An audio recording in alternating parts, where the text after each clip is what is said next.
querida! Vamos falar a respeito de um instituto bem importante, que é o tal do Tribunal do Júri. Você já ouviu falar do Tribunal do Júri?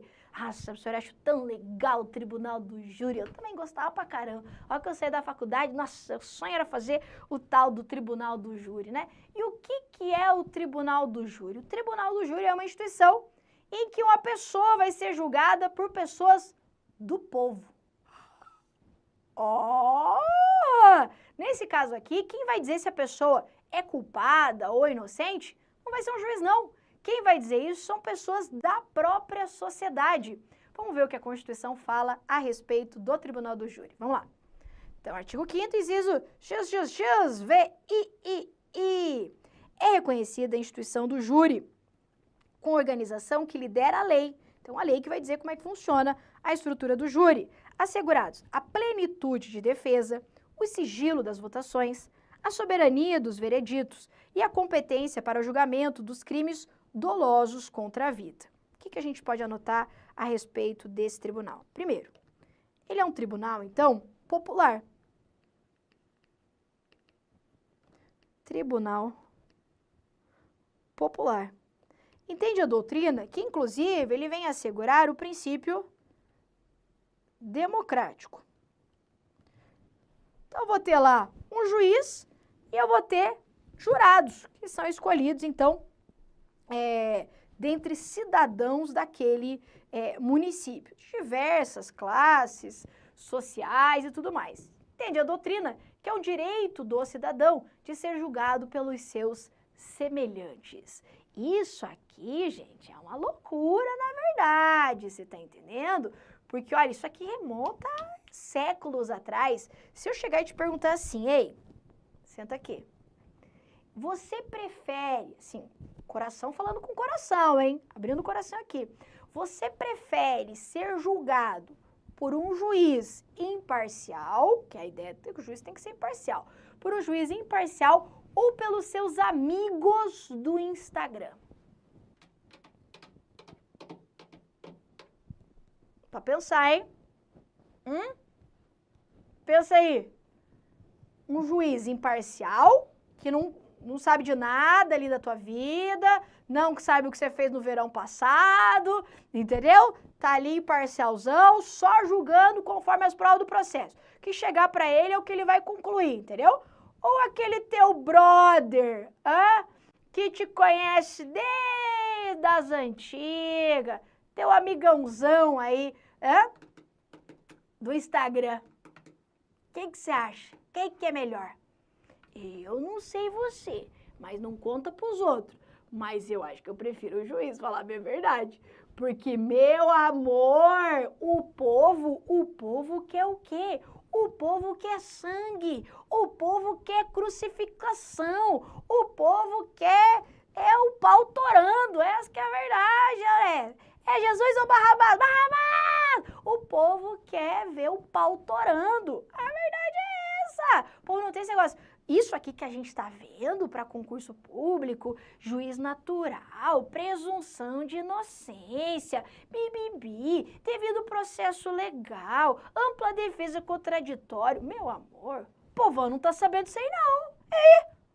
Tá sabendo não. Tá lá no júri, o cara, o advogado, de repente, faz um paranauê mais emotivo lá, conta uma história do sofrimento, da dor da pessoa.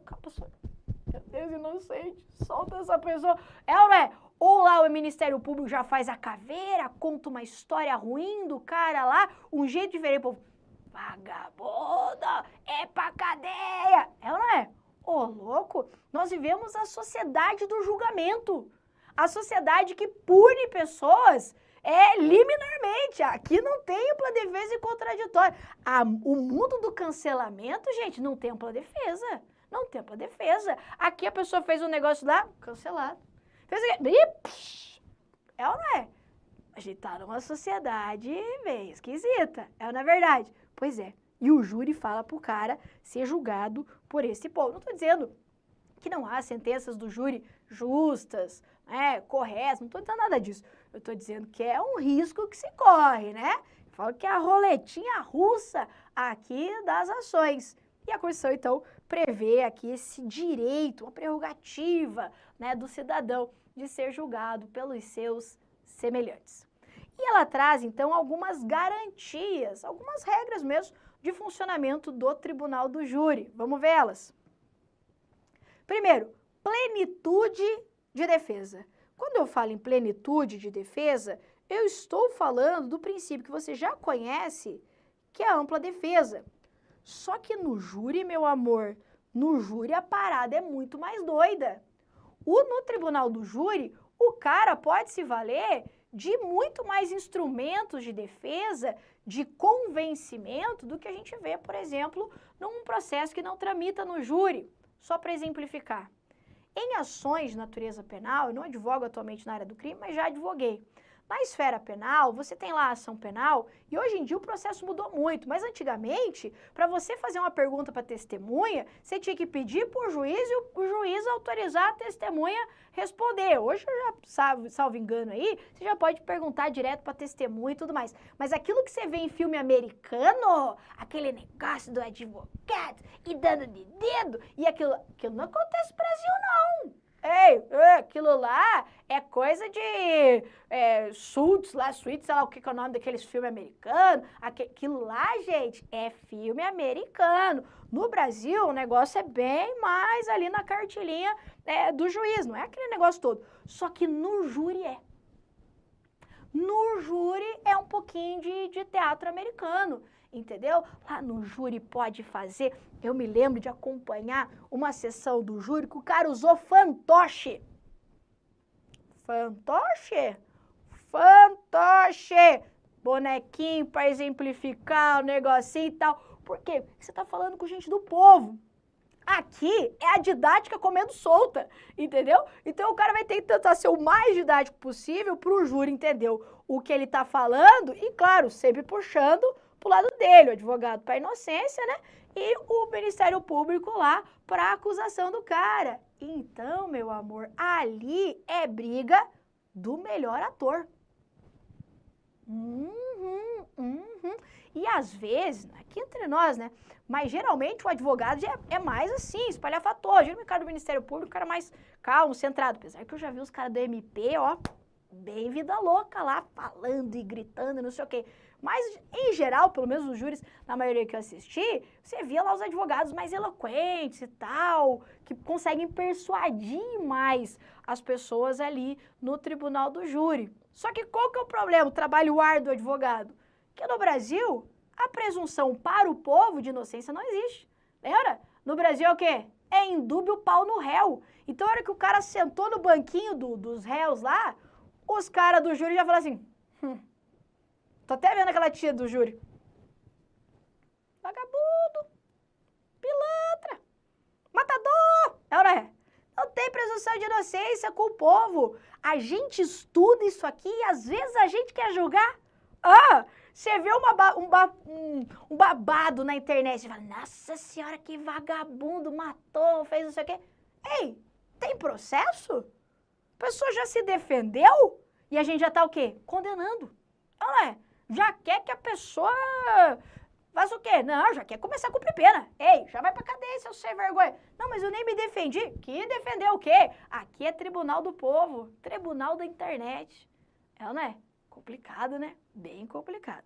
Então, a plenitude da defesa é essa ideia de poder se defender, expor, argumentar, se valendo de recursos, inclusive midiáticos, né? Filminho, fantoche, o que for necessário ali para atender a finalidade da defesa, tá? Então, eu posso dizer que a plenitude da defesa, ela é um desdobramento do princípio da ampla defesa, só que de uma forma mais ampla ainda, né? De todos os instrumentos possíveis, sejam eles tecnológicos, sejam eles até mesmo midiáticos aqui, né? Desde que útil para o final aqui para a defesa, tá? Sigilo das votações. O que é isso? Meu amor, isso aqui é para preservar a integridade do jurado. Não é? Você está lá o jurado, você foi convocado. Inclusive é obrigatório, se você for convocado, tá lá no júri. Aí você tá lá, aí imagina se você tivesse que levantar e falar assim, culpado. Nisso, o réu já tá ali com o celularzinho, mentira que eles não podem, mas assim, já pensou? Tá ali com o celularzinho batendo foto, já mandando pros amigos dele, ó, persegue esse jurado que me condenou e não sei o quê. Ô, louco, a gente tem que manter o quê? O sigilo das votações. Então, o que que o réu vai saber? Se ele é culpado ou se ele é inocente. Agora, quem votou culpado, quem votou inocente, isso ele não vai saber. Então, é sigilo das votações. Isso aqui é tão importante, por quê? Porque tudo que a gente está falando até agora de garantias processuais, eu tenho te falado assim, ó, publicidade, informação, é ou não é? Os processos são públicos e tal, tal, tal. E aqui eu tenho algo sigiloso, e a banca ama isso. Então, na prova, ela está dizendo assim, a instituição do júri, papapá, papá, e ela vem lá, publicidade das votações. Não é publicidade, é sigilo das votações. Lembra que isso é para garantir a própria integridade do jurado. Soberania dos vereditos. Eita, o que que é isso aqui, ó? O que o júri decidir está decidido em primeira instância. Então, veja só, imagine que está lá no processo e o advogado fez um excelente trabalho. Mas, olha, convenceu que o cara era inocente, mesmo tendo inúmeras provas no processo que provem que ele é culpado. Então, o processo, nossa, recheado de prova que o cara é culpado. E os jurados foram lá e falaram, inocente. Pode o juiz falar assim, ei, vocês são burros, hein? Como é que vocês não estão vendo aqui um monte de prova dizendo que o cara é culpado? Como é que vocês me dando inocente? Ah, fica quieto aí que eu vou dizer que ele é culpado. Pode o juiz pegar e mudar o que o júri decidiu? Isso se chama soberania dos vereditos. Então, o que que o juiz vai fazer? O juiz, ele vai ter que dar a certeza de absolvição, que o jurado falou o quê? É inocente. E se for o contrário? Se os jurados falarem assim, culpado, juiz, gente, o cara é inocente. Vocês não estão vendo? Não tem prova contra ele. E o jurado falaram o quê? Culpado. Nesse caso, será que o juiz pode falar assim, ai, esquece o que os jurados falaram, vou considerar inocente? Não pode. O juiz vai ter que sentenciar conforme o veredito do júri. O que que o juiz vai fazer? Vai fixar a pena. Então, para quem não estuda aí o direito penal e tudo mais, existem critérios para o juiz fixar a pena, que vai desde critérios objetivos a critérios subjetivos, tipo o tipo da pena, o grau de culpabilidade, se o cara tem antecedentes, se o cara não tem antecedentes, você tá entendendo? E o juiz vai pegar aqui, ele é culpado? Tá bom, então eu vou aplicar aqui quanto de pena ele vai receber. Você tá entendendo? É isso que o juiz vai fazer. Só que ele não pode alterar a decisão do júri, ok? Logicamente que a soberania dos vereditos não impede, repito, não impede recursos da decisão do júri, tá? Muito bem. Competência para julgamento de crimes, dos crimes dolosos contra a vida. Aí, olha só aqui, teteinha. Aqui, a competência do júri se aplica tanto para crimes tentados quanto consumados, desde que dolosos contra a vida.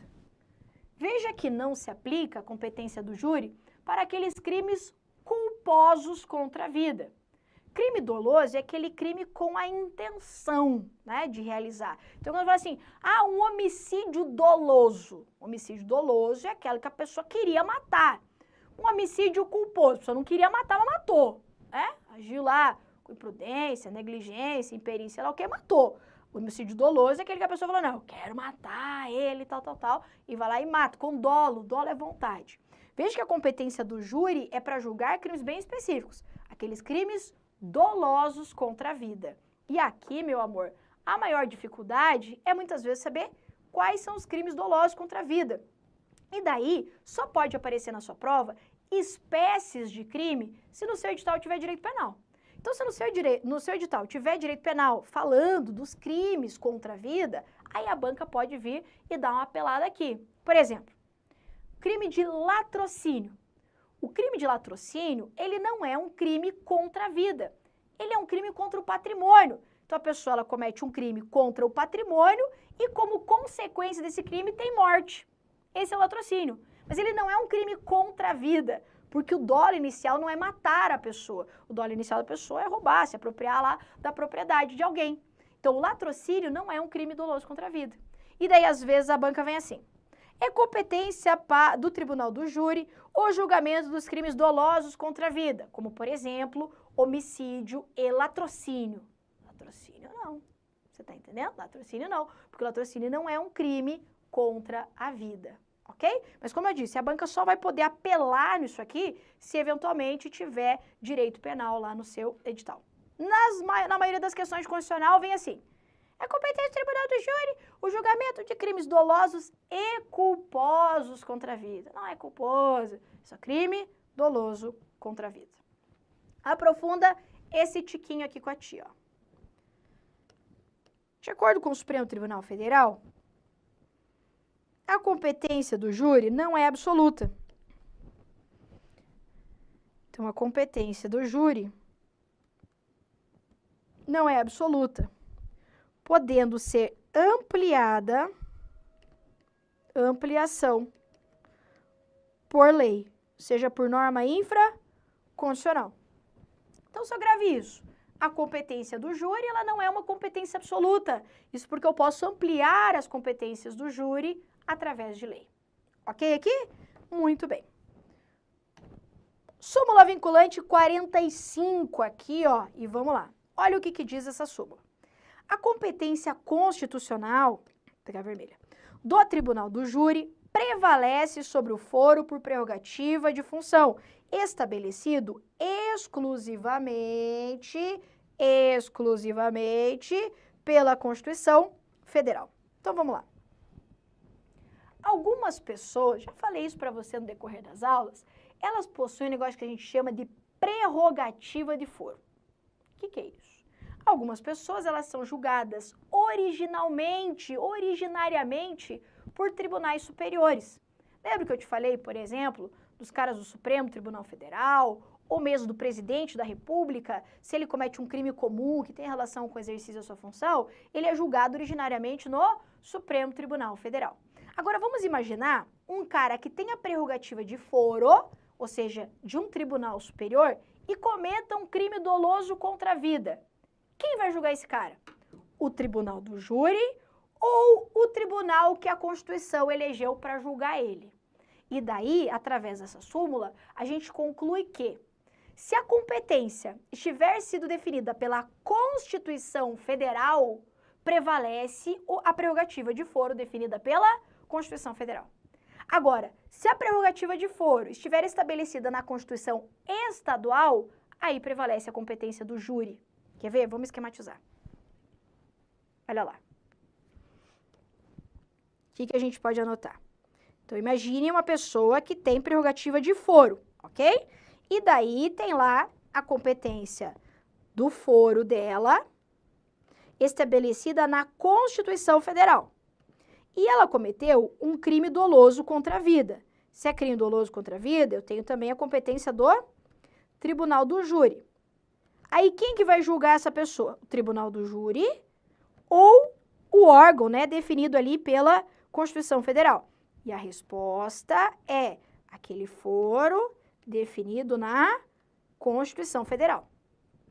Agora, se o indivíduo tiver uma prerrogativa de foro definido apenas na Constituição Estadual e for um crime doloso contra a vida, ou seja, um crime, seria de competência do júri, aí prevalece a competência do júri. Você entendeu? Cadê aqui? A competência do júri. Então, você grava assim, ó. Se quem definiu que aquela pessoa deve ser julgada em tal instância foi a Constituição Federal, vale a Constituição Federal, mesmo que seja um crime doloso contra a vida.